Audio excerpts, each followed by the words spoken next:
कभी आप ब्रह्म मुहूर्त में जगे? जगकर देखिए, संध्या होने के पश्चात जब रात्रि का अंधकार सारे संसार को धीरे धीरे अपने अंधकार में निगलने लगता है, तो यही अंधकार ब्रह्म मुहूर्त में भोर होने से ठीक पूर्व तनिक अधिक काला हो जाता है। कुछ समझे? हमारा जीवन भी कुछ ऐसा ही होता है। जब हमारे जीवन की समस्याएं अपने अंत पर होती है, तो यही समस्याएं एक भीषण रूप लेकर हमारे समक्ष प्रस्तुत हो जाती है और ऐसे परिस्थिति में अधिकतर लोग हार मान जाते हैं, भय खा जाते हैं। परंतु यदि आप हार न माने, भय न खाएं, दृढ़ रहें, निरंतर आगे बढ़ते रहें, तो प्रकाश के रूप में हमारा स्वागत करने के लिए सूर्य उदय सदा हमारे समक्ष प्रस्तुत रहेगा। आपने बरगद के वृक्ष को देखा है? जितना विशाल उतना दृढ़। पतझड़ में वो सूख जाते हैं, परंतु दुर्बल नहीं होते, टूटकर गिरते नहीं। और उसके विपरीत दलदल में उपजे वृक्षों को देखिए, वो दिखने में तो बड़े होते हैं, पतझड़ आए या शीत सदा हरे भरे होते हैं, परंतु इतने दुर्बल होते हैं कि जलधारा के हल्के से वेग से वो गिर जाते हैं। परंतु ऐसा क्यों होता है? कारण है जड़ें। जिसकी जड़ें दृढ़ भूमि में है, वो हर चक्रवात, हर ऋतुओं को सह लेता है, और जिसकी जड़ें दलदल में है, वो स्वयं की जड़ों को दुर्बल बना लेता है। कुछ ऐसा ही मनुष्य भी होता है, जो अधर्म, कुकर्म और असत्य की धरा पर उपजा है। वो समय की एक मार भी नहीं सह पाता, और जो मनुष्य सत्य, धर्म की धरा पर उपजा है, वो हर समस्या से अविचलित हो जाता है। अब आप पर निर्भर करता है कि आप क्या बनना चाहते हैं। हमारे जीवन में मित्र और शत्रु बड़ा महत्व रखते हैं। यदि गंभीरता से सोचा जाए तो ऐसा कोई क्षण नहीं जब हम अपने मित्रों के बारे में ना सोचते हो या फिर अपने शत्रुओं के बारे में। हमारा हर कार्य या तो हमारे मित्रों के हित के लिए होता है या फिर हमारे शत्रुओं के अहित के लिए। हम हर स्थान या तो अपने मित्रों के साथ होते हैं या फिर अपने शत्रुओं के साथ। कोई नहीं चाहता कि उनका शत्रु प्रसन्न रहे। हर कोई अपने शत्रु को नष्ट कर देना चाहता है, और ऐसा करने के लिए वो हर संभव प्रयास करता है। उसे आर्थिक, मानसिक और शारीरिक हानि पहुंचाने का प्रयास करता है। परंतु यदि मैं आज आपको ऐसा मंत्र सिखाऊं जिससे आप अपने शत्रु को सदा के लिए नष्ट कर दे तो, और वो मंत्र है मित्र बनाना। अपने सभी शत्रुओं को अपना मित्र बना लीजिए और आपके सारे शत्रु स्वतः ही समाप्त हो जाएंगे। मैं क्या कर रहा हूं? मैं दिए प्रज्वलित कर रहा हूं ताकि अंधकार को मिटा सकूं। अब आप कहेंगे कि इसमें कौन सी बड़ी बात है ना?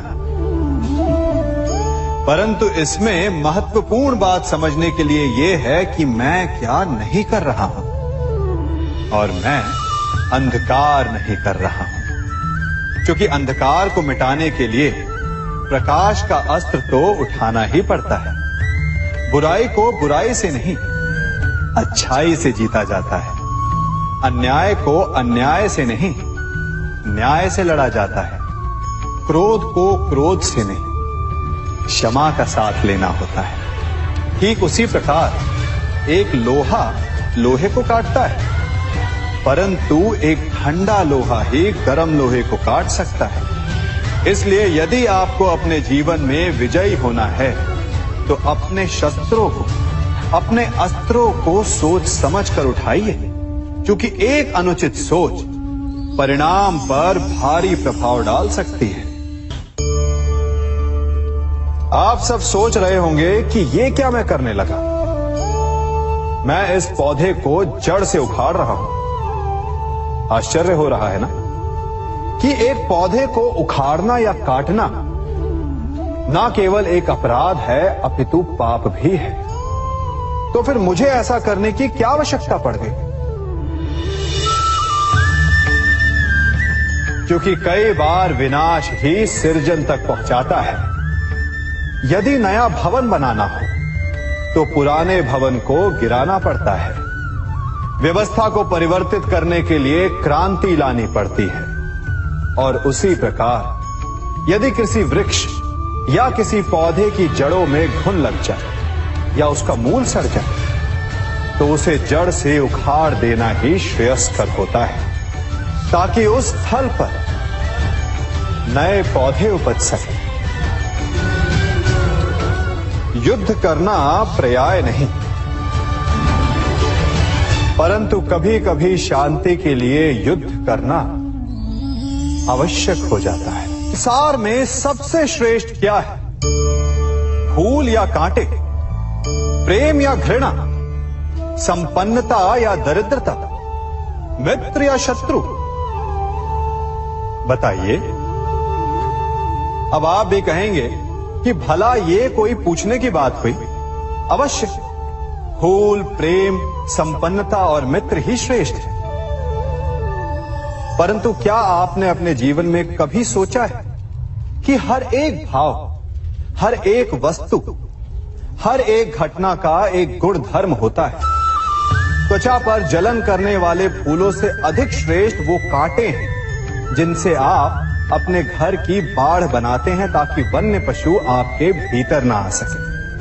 वो प्रेम श्रेष्ठ नहीं जो आपको अंधा, लोभी, पक्षपाती बनाता।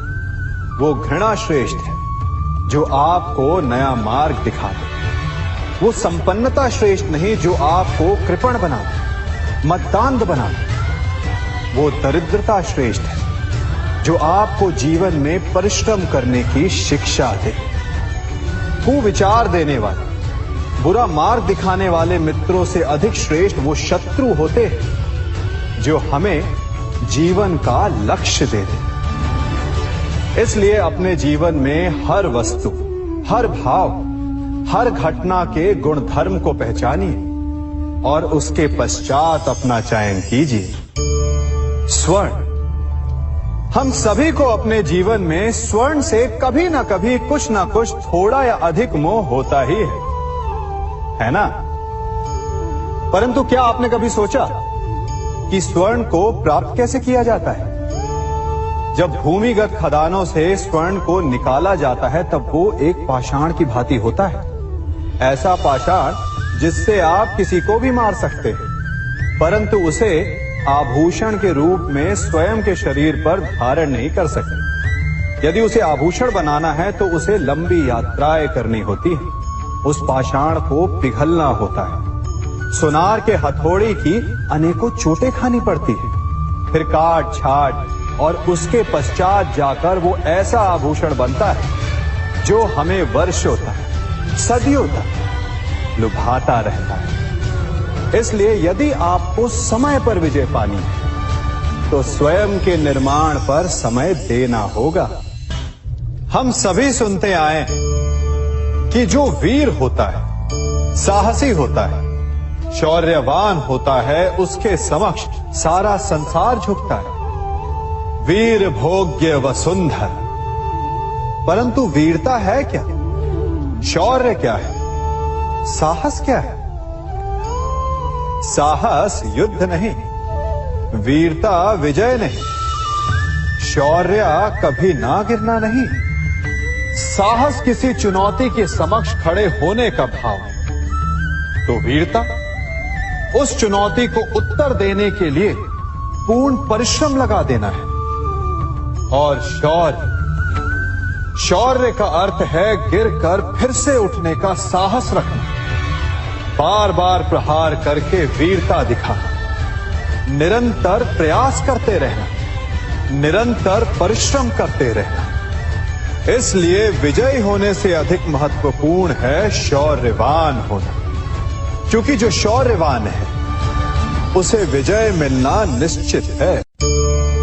कभी किसी पक्षी को घोंसले की नींव बनाते देखा है? अथक परिश्रम करके तिनका तिनका बिटोर कर वो पक्षी अपना घोंसला बनाता है, अपनी संतान के लिए एक सुरक्षित घर बनाता है। और फिर कहीं से तीव्र आंधी आती है, भारी वर्षा होती है और उसका घोंसला तिनका तिनका करके बिखर जाता है। फिर वो पक्षी क्या करता है? वो रोता नहीं, ना ही विलाप करता है। वो बिना विलंब करे फिर से अपना घोंसला बनाना प्रारंभ कर देता है और सफलता पाता है। फिर हम क्यों छोटी छोटी असफलता से भयभीत होकर परिश्रम करना छोड़ देते हैं? एक बात सदा स्मरण रखिएगा, हर वृक्ष कुल्हाड़ी की एक मार से नीचे नहीं गिरता, हर चट्टान घन के एक प्रहार से नहीं टूटती। सफलता पाने के लिए अनावरत परिश्रम करना ही मात्र एक मार्ग है। स्वीकारण, सत्य का स्वीकारण मनुष्य के लिए बहुत ही महत्वपूर्ण है। जब तक मनुष्य सत्य को स्वीकार नहीं करता, उसे असत्य से लड़ने की शक्ति प्राप्त नहीं होती। जब आप भोजन करते हैं तो क्या होता है? आपका पेट स्वीकारता है कि वो भर चुका है और आप भोजन करना बंद कर देते हैं। जब आपको निद्रा आती है तो क्या होता है? आपका मन स्वीकारता है कि आपका शरीर थक चुका है और उसे विश्राम की आवश्यकता है। उसी प्रकार जब आपको किसी व्यसन को रोकना हो तो आपको स्वीकारना पड़ता है कि बहुत हो चुका, चाहे वो लालच हो या मदिरापान। उस व्यसन का त्यागना तभी प्रारंभ होता है जब आप ये स्वीकार कर लेते हैं कि आप उस व्यसन के बंधक हैं। हम में से ऐसा कोई नहीं जिनकी परछाई उनसे दूर रहती। हमारी परछाई सदैव हमारे साथ रहती है। कदाचित हमारी परछाई हमारे कर्मों के फलों का संकेत है। कदाचित इसी कारण कई बार हमें अपनी परछाई से भय भी लगता है, परंतु इस भय से निवारण पाने का एक साधन अवश्य है। वो है सूर्य की ओर मुख करना या किसी प्रकाश के स्रोत की ओर मुख करना, क्योंकि तब हमें हमारी परछाई दिखाई नहीं देती। यदि इसे जीवन के संदर्भ में देखें तो ये प्रकाश का स्रोत शुभ कर्मों की चेतना है। यदि आपके मन में शुभ कर्म करने की इच्छा है तो आपको कभी भी अपने कर्मों के फल का भय नहीं होगा, क्योंकि यदि आपका मन शुद्ध होगा तो आपके कर्म शुद्ध होंगे और शुद्ध कर्मों का फल कभी अशुद्ध नहीं हो सकता। आज मैं आप सबको एक कथा सुनाता हूं। एक दिन प्रातः एक व्यापारी अपने घर से निकला। घर से निकलते ही एक बिल्ली ने उस व्यापारी का मार्ग काट दी। व्यापारी घबरा गया। वो फिर से घर लौट गया और शुभ घड़ी की प्रतीक्षा करने लगा। और जब वो पुनः अपने घर से निकला तब वो वाहन जा चुका था जिससे राजा तक पहुंचकर उसे भेंट देनी थी। राजा को भेंट नहीं मिली। राजा क्रोधित हो गए। राजा ने उस व्यापारी का व्यापार बंद करवा दिया। इस कारण व्यापारी क्रोधित होकर घर पर अपनी पत्नी से लड़ बैठा। पत्नी अपने बच्चों समेत मैके वापस चली गई और उस व्यापारी के जीवन में यदि कुछ रह गया था तो केवल अंधकार। और इन सब का कारण वो उस बिल्ली को मानता रहा जिसने उसका मार्ग काटा था।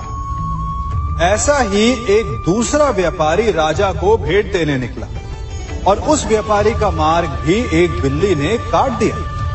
वो व्यापारी तनिक घबराया, परंतु उसने आगे बढ़ना अधिक उचित समझा। राजा तक वो समय पर पहुंचा। उसने राजा को भेंट दी। राजा प्रसन्न हुए और राजा ने व्यापारी को अपना व्यापार बढ़ाने की अनुमति दी। स्वर्ण आभूषण दी। जब व्यापारी घर पर पहुंचा तो पत्नी को आभूषण और अपने बच्चों को देने के लिए वस्त्र थे उसके पास। हर ओर प्रसन्नता थी। समझ रहे हैं ना, दोनों के साथ एक ही प्रकार की घटना हुई, परंतु दोनों की प्रतिक्रिया भिन्न थी। ऐसा ही हमारा जीवन भी है। हमारे जीवन में प्रारब्ध का अपना स्थान है, परंतु उससे कई अधिक महत्वपूर्ण हमारी प्रतिक्रिया, हमारे सोच का प्रभाव है। क्योंकि यही हमारे जीवन को आकार देते हैं। इसलिए अपनी सोच को सकारात्मक रखिए। आपका जीवन सदैव आनंदमय रहेगा।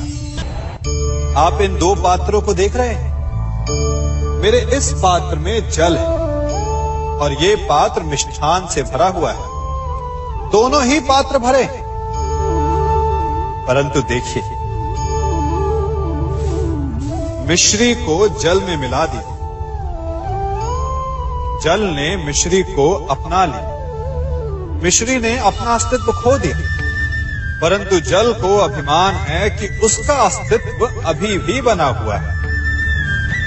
परंतु जो इस जल को चखेगा उसे अवश्य पता चल जाएगा कि ये जल अब वो जल नहीं रहा, ये अब शरबत बन गया। हमारा त्याग, हमारे बलिदान भी ऐसे ही होते हैं। जो इस बात को अनुभव करते हैं वो समझ सकते हैं कि कैसे हमने समय की धारा को बदल दिया। जो बलिदान देते हैं उनका अस्तित्व कभी नष्ट नहीं होता, अपितु उनका बलिदान संसार में कुछ ना कुछ परिवर्तन अवश्य लाता है। हम सभी कभी ना कभी, कहीं ना कहीं अपने जीवन में यात्रा अवश्य करते हैं। हमारी यात्रा में कभी पक्के रास्ते आते हैं तो कभी कच्चे रास्ते। पक्के रास्ते मनुष्य बनाता है और कच्चे रास्ते जानते हैं कैसे बनते हैं? चलते चलते बन जाते हैं। जब लोग एक स्थान से जाते हैं तो पैरों के दबाव से नीचे की घास कुचल जाती है। बार बार उस मार्ग से जाने से धीरे धीरे मार्ग स्वतः ही बन जाता है। और यही जीवन है, यही नियति है। जब आपके जीवन में आपको मार्ग ना मिले तो रुकिए नहीं, आगे बढ़ते रहिए और आपके पैरों के दबाव से मार्ग स्वतः ही बन जाएगा। हम सभी अपने जीवन में सफलता चाहते हैं, है ना? उसके लिए हम रात दिन परिश्रम करते हैं, कड़ी मेहनत करते हैं, परंतु फिर भी असफल हो जाते हैं। परंतु ऐसा क्यों होता है? कभी सोचा आप सबने? क्योंकि सफलता पाने का मंत्र बड़ा कठिन नहीं, बड़ा सरल है। उचित विचार, उचित समय, उचित स्थान पर उचित प्रहार। जब आपके विचार, समय, स्थान और प्रहार यानी परिश्रम उचित है तो सफलता आप ही को मिलेगी। जिस प्रकार एक लोहार लोहे से कुछ बनाते समय उस लोहे के सही ताप तक के आने की प्रतीक्षा करता है और समय आने पर उचित स्थान पर पर्याप्त बल से प्रहार करता है और लोहा आकार ले लेता है, ठीक उसी प्रकार आपकी सफलता भी आकार लेती है।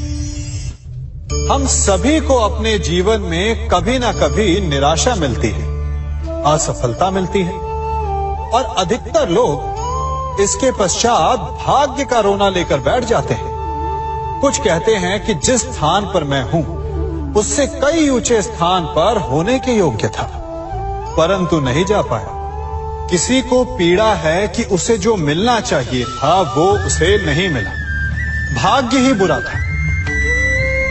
भाग्य क्या होता है? भाग्य वन में खिला पुष्प देवताओं को चढ़ाया जाएगा, या किसी सुंदरी की वेणी में वो सजेगा, या फिर उसे कुचल कर उत्पाद बना दिया जाएगा। ये सब एक पुष्प के नियंत्रण में नहीं होता, परंतु जब तक उस पुष्प का अस्तित्व है, सुगंध बिखेरना उसके वश में अवश्य है। परंतु भाग्य हमारे वश में नहीं, और जो हमारे वश में नहीं उसके लिए दुखी होने से क्या होगा। कर्म पर वश है, वो कीजिए और धीरे धीरे भाग्य आपके वश में आ जाएगा, क्योंकि कर्म ही प्रधान है। मनुष्य की सबसे बड़ी दुर्बलता क्या होती है? सोचिए। धन, प्रेम, अहंकार। मनुष्य की सबसे बड़ी दुर्बलता होती है उसके रहस्य। चाहे आप कितने भी शक्तिशाली क्यों ना हो, कितने भी प्रबल क्यों ना हो, परंतु उसके रहस्य उसके नाश की चाबी होती है। इसलिए यदि प्रबल रहना है, शक्तिशाली रहना है, समर्थ रहना है, तो अपने रहस्य को किसी को भी ना बताए, ना मित्र को और ना ही शत्रु को, क्योंकि समय पड़ने पर कब कौन शत्रु हो जाए ऐसा कहना संभव नहीं। विभीषण को रावण के अमृत कुंड का ज्ञात था, इसीलिए प्रभु श्री राम रावण का वध करने में सफल हो सके। इसलिए उचित यही है कि आप अपने रहस्य को स्वयं तक ही सीमित रखें। मनुष्य का मन बड़ा विचित्र होता है, कल्पना में ही विकास करता है, संपन्न भविष्य का स्वप्न देखता है और कल्पना में ही जो नहीं हुआ उससे भय खाता है। और यही भय मनुष्य का सबसे बड़ा शत्रु है। हमारे भविष्य के मार्ग में, हमारे आनंद के मार्ग में सबसे बड़ी बाधा है। अब आप लोग मुझसे पूछेंगे कि इसका तोड़ क्या है, भय से मुक्ति कैसे पाई जाए? तो ये प्रश्न आप स्वयं से पूछिए। तनिक सोचिए, जब आप एक सुंदर भविष्य की कामना करते हैं तो उसे पाने के लिए आप परिश्रम करते हैं ना। ठीक उसी प्रकार भय से मुक्ति पाने के लिए आप उससे लड़ जाएं और उसका निवारण आपको स्वतः ही मिल जाएगा। इसलिए जब भी भय आपको सताए तो उससे भागे नहीं, उससे घबराए नहीं, क्योंकि भय का काम ही होता है आपको भयभीत करना। इसलिए जब भी भय आप पर आक्रमण करे तो आप भी उस पर पहले ही आक्रमण कर दें। हम सब मित्रों के साथ रहना चाहते हैं, शत्रुओं से दूर रहना चाहते हैं। क्यों? क्योंकि हमें जीवन में आनंद पाना है, जीवन में आगे बढ़ना है, स्वयं को संपन्न देखना है। और यदि किसी से भी आप पूछेंगे कि जीवन में सफलता पाने के लिए सबसे अधिक आवश्यकता किसकी होती है, तो हर एक आपको लगभग एक ही उत्तर देगा। सफलता प्राप्त करने के लिए आपको सच्चे मित्रों की आवश्यकता होती है। परंतु यदि आपको और अधिक सफल होना है तो आपको केवल मित्रों की नहीं, शत्रु की अधिक आवश्यकता है। अब आप कहेंगे, ये मैंने कैसी बात कर दी? तनिक स्वयं सोचिए। जब भी संकट आता है तो मित्र क्या करते हैं? आपकी सहायता करने के लिए आपके साथ खड़े हो जाते हैं, और संकट के समय में शत्रु और बड़ा संकट बनकर हमारे समक्ष खड़े हो जाते हैं। मित्र हमें सहायता देते हैं, अपनी शक्ति देते हैं, परंतु शत्रु आपके भीतर छिपी शक्ति को बाहर लाता है, आपको और अधिक बलवान बनाता है। संगति या साथ, मित्र और साथी मनुष्य के व्यक्तित्व के लिए सबसे महत्वपूर्ण होते हैं। अब आप कहेंगे, ये कैसे? मनुष्य अवश्य अपने व्यक्तित्व के लिए उत्तरदायी होता है, परंतु मनुष्य संगति में ना चाहते हुए भी उसका व्यक्तित्व संगत की भांति हो जाता है। इन पात्रों को देख रहे हैं? मध्य में जल रखा है, इसमें दूध है और इसमें मलिन कीचड़ रखा है। यदि मैं इस जल को इस दूध में मिलाता हूं तो ये जल दूध बन जाता है, और यदि इसी जल को इस मलिन कीचड़ में मिलाता हूं तो क्या हुआ? ये जल कीचड़ बन गया। ऐसी कोई युक्ति नहीं कि जल बिना घुले मिले दूध या कीचड़ में अपना अस्तित्व बनाए रखे या उनसे अलग रहे। और ठीक ऐसा ही मनुष्य के जीवन में भी होता है। यदि एक गुणहीन व्यक्ति गुणवानों की संगत में बैठे तो उसे भी गुणवान समझा जाता है, सम्मान का पात्र समझा जाता है। और यदि एक गुणवान व्यक्ति गुणहीनों की संगत में बैठे तो उसे भी तिरस्कार मिलता है। इसलिए अपने जीवन में सदैव संगति सोच समझकर सावधानी से चुनिएगा। कभी खेत में किसी किसान को खेती करते देखा है? वो उसे सींचता है, उसे जोतता है, पशु पक्षियों से खेत की फसल की रक्षा करता है, परंतु एक बात का वो सबसे विशेष ध्यान रखता है कि कहीं खेत में खरपतवार ना उग जाए, क्योंकि एक खरपतवार खेत की सारी फसल को नष्ट कर सकती है। ठीक उसी प्रकार यदि वंश की कोई संतान खोटी निकल जाती है तो वो समूचे वंश का सर्वनाश कर देती है। इसीलिए संतान के लालन पालन में विशेष ध्यान देना आवश्यक होता है, क्योंकि संतान वो फसल होती है जो वंश के आने वाले समय को महान बना सकती है या फिर वंश का पतन भी कर सकती है। मनुष्य भी बड़ा विचित्र प्राणी है। अपनों से नीचे के स्तर के लोगों को वो हे दृष्टि से देखता है, उनका उपहास उड़ाता है, उनसे बार बार कहता है कि तुम्हारा कुछ नहीं हो सकता, तुम भविष्य में कुछ नहीं कर पाओगे। जब मनुष्य के पास धन संपत्ति मान होता है तो वो दूसरों का आदर नहीं करता, परंतु वो एक बात भूल जाता है कि उससे भी अधिक शक्तिशाली कोई अस्तित्व में है, और वो है समय। काल अपना चक्र कब बदलेगा ये कोई नहीं जानता। समय अपनी करवट कब लेगा ये कोई नहीं जानता। कोयला भी समय के साथ साथ हीरे में परिवर्तित हो जाता है। इसलिए जीवन में कभी भी किसी का भी उपहास नहीं उड़ाना चाहिए।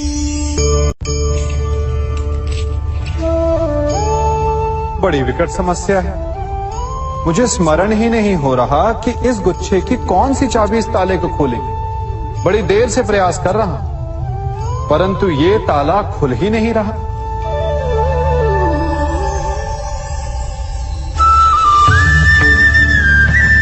ऐसी परिस्थिति में आप क्या करेंगे? अधिकतर लोग ऐसी परिस्थिति में अपनी आशा खो बैठते हैं। उन्हें लगता है कि चाबी खो गई। वो तिलमिला जाते हैं, क्रोधित हो उठते हैं, परंतु उस समय धैर्य रखें तो गुच्छे की अंतिम चाबी ताला खोल सकती है। कुल्हाड़ी का अंतिम प्रहार वृक्ष को काट के गिरा देता है, परंतु क्या सत्य में कुल्हाड़ी का अंतिम प्रहार वृक्ष को काट के गिरा देता है? आपको आपका लक्ष्य दिला देता है? नहीं, आपका निरंतर प्रयत्न ही आपको सफलता दिलाता है। जब आपका मन निराश है तो अपने कार्य में दुगनी उत्साह से जुट जाए, क्योंकि अनावरत बहता जल ही कठोर चट्टान को काट सकता है। सफलता का मूल है परिश्रम, प्रयास और आशा। मनुष्य का जीवन ऋतुओं के समान होता है। आज ग्रीष्म तो कल वर्षा, परसों शीत तनिक संकट आया तो हम संयम खो बैठते हैं, तनिक ऋतु बदली तो हम अधीर हो जाते हैं। अपने आक्रोश में, अपने क्रोध में हम उनसे ही संबंध बिगाड़ लेते हैं जो हमारे अपने होते हैं। क्यों ऐसा होता है ना? हमें लगता है कि हमारे अपने फिर से मना लेंगे, परंतु स्मरण रखिए, सदा ऐसा करना संभव नहीं होता। सागर की उछलती लहरों को तट सहता है, और यदि तट ही टूट जाए तो बाढ़ आ जाती है। हमारे संबंध भी दूध की भांति होते हैं। दूध तपकर उबल सकता है, परंतु यदि उसमें खटास आ जाए तो वो फट भी जाते हैं। और फटे दूध को चाहे जितना मत लो, उसमें से माखन नहीं निकलेगा। इसीलिए अपने संबंधों को संभल कर निभाना चाहिए। कभी चुंबक को देखा है कैसे वो लोहे की ओर आकर्षित होता है, और कैसे वो लोहे को अपनी ओर आकर्षित करता है? क्योंकि उसके स्वभाव में ही आकर्षण है। हम सबके भीतर भी एक ऐसा ही चुंबक होता है, विचार का चुंबक, जो सदा अपने ही जैसे विचारों को आकर्षित करता है। हम जो बोते हैं वही काटते हैं। उसी प्रकार हम जैसा सोचते हैं वैसा ही पाते हैं। साधु ईश्वर का नाम जपता है तो उसे ईश्वर मिल जाता है। अर्थात फल हमारी सोच पर निर्भर करता है।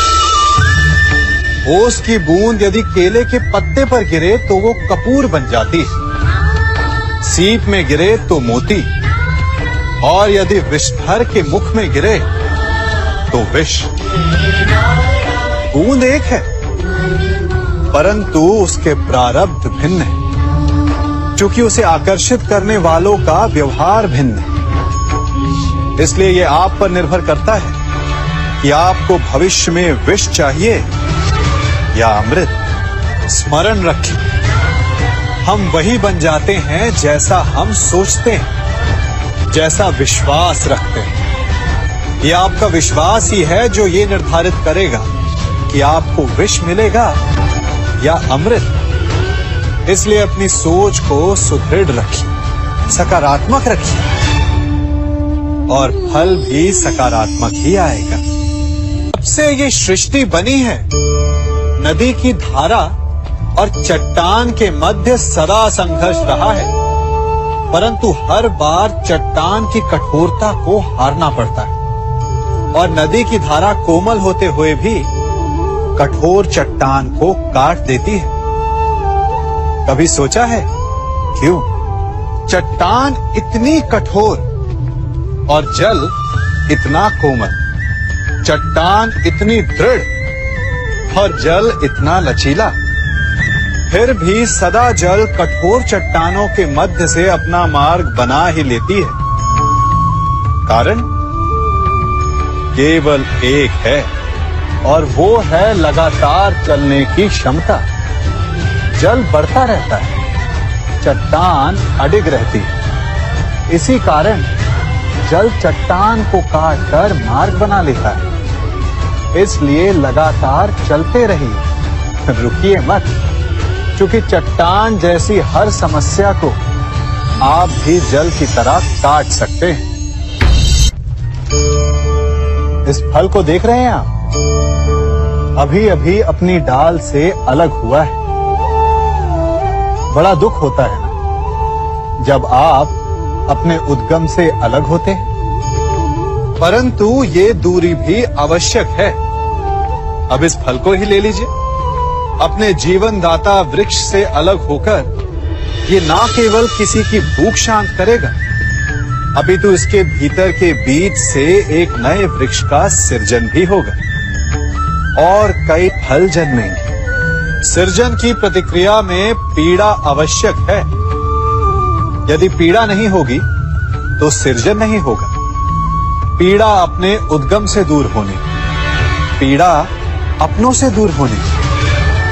इस फल की भांति हम मनुष्यों को भी अपने उद्गम से, अपने सगे संबंधियों से अलग होना पड़ता है और यही अलगाव एक नए सृजन को, एक नई सृष्टि को, एक नए विकास को जन्म देता है। इसलिए ऐसे अलगाव से दुखी मत होइए, उसका स्वागत कीजिए, क्योंकि ये विकास की नींव है। अपराध वो भावना है जिसके कारण संसार में सदा दुख ही व्याप्त रहता है। हम सब अपराधियों से घृणा करते हैं, उन्हें कोसते हैं, परंतु क्या कभी विचार किया है कि कोई भी जन्म से अपराधी नहीं होता? तो ऐसा क्या कारण है कि कोई इतना बुरा बन जाता है कि वो बुराई की सीमाएं ही पार कर जाए? कारण है कामना।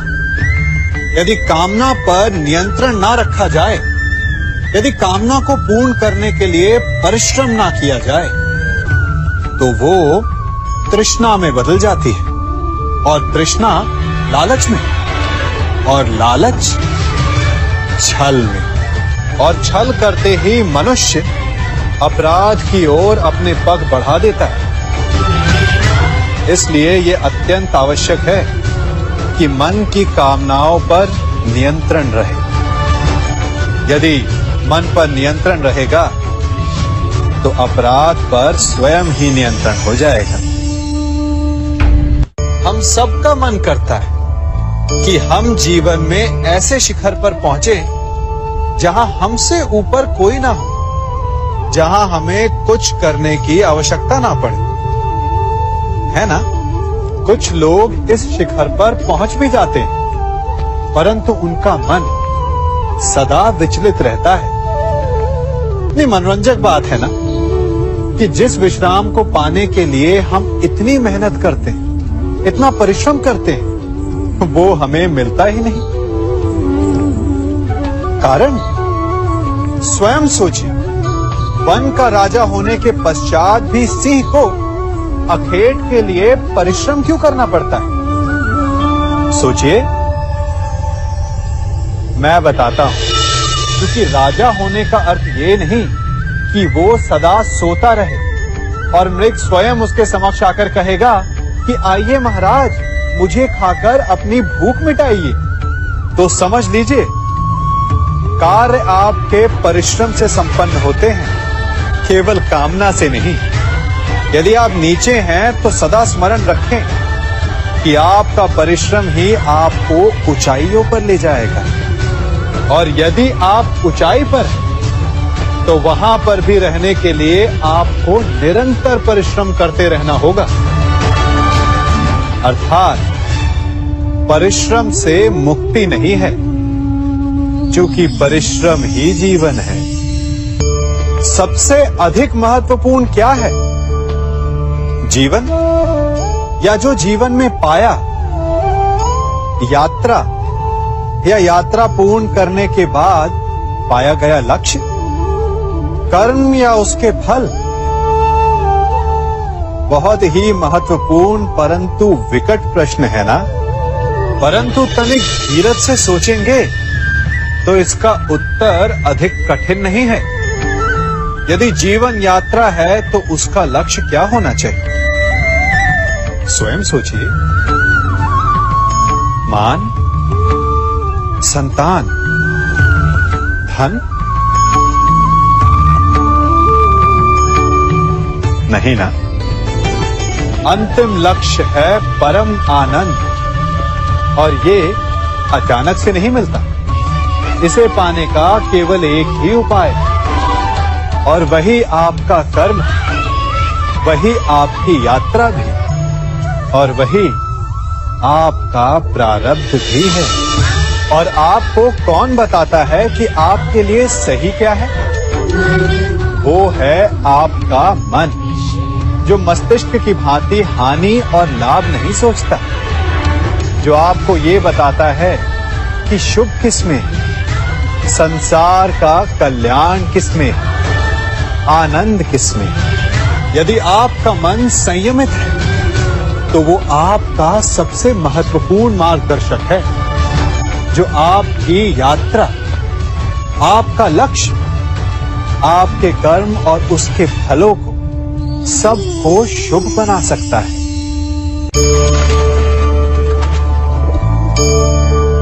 इन पक्षियों को देख रहे हैं आप? इनका उड़ना वायु में इतना संतुलन मुक्त कर देता है ना? इन्हें उड़ते देख आपके मन में भी इच्छा होती होगी कि इन्हीं की भांति आप भी स्वतंत्रता से उड़ पाएं। ईर्ष्या होती है ना जब आप इन्हें खुले आकाश में ऐसे विचरण करते देखते हैं।